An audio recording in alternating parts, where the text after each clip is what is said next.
My daily travel log. পাহাড়ের ভিতরে জায়গাটার নাম হয়েছে ভুয়াছড়ি।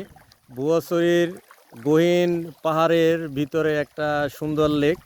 এখানে আমাদের দুলোভাই মাইন ভাই এখানে সুন্দর একটা মাছের প্রজেক্ট করছে।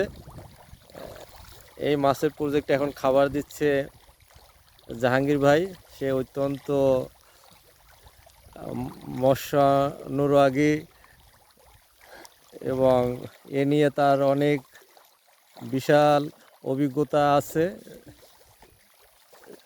এখানে বিভিন্ন ধরনের মাছ আছে, লাল কাঠফু টাইপের মাছ, তেলাপিয়া, রুই মাছ, কাতল মাছ, বিভিন্ন ধরনের এখানে মাছ চাষ হয়। এবং এই চারোপাশে এই যে বড় উঁচু উঁচু পাহাড়,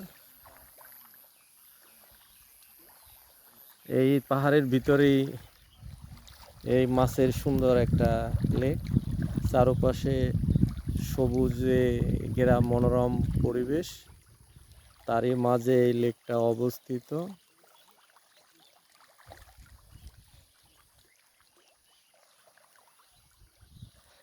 জাহাঙ্গীর ভাই খাবার দিবেন না?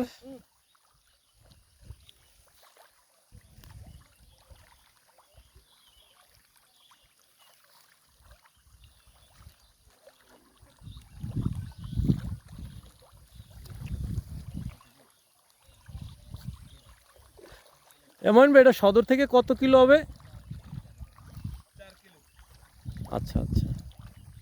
লেকটা অত্যন্ত সুন্দর। এটা একটা ন্যাচারাল লেক, প্রাকৃতিকভাবে এটা তৈরি হয়েছে এবং এটা অনেক বড়। চারপাশ থেকে পানির বেষ্টিত এবং মাঝখানে একটা উঁচু পাহাড় রয়েছে। এখানে পাশে একটা ঘর আছে যেখানে গিয়ে পাহারার জন্য এটা নিয়োজিত।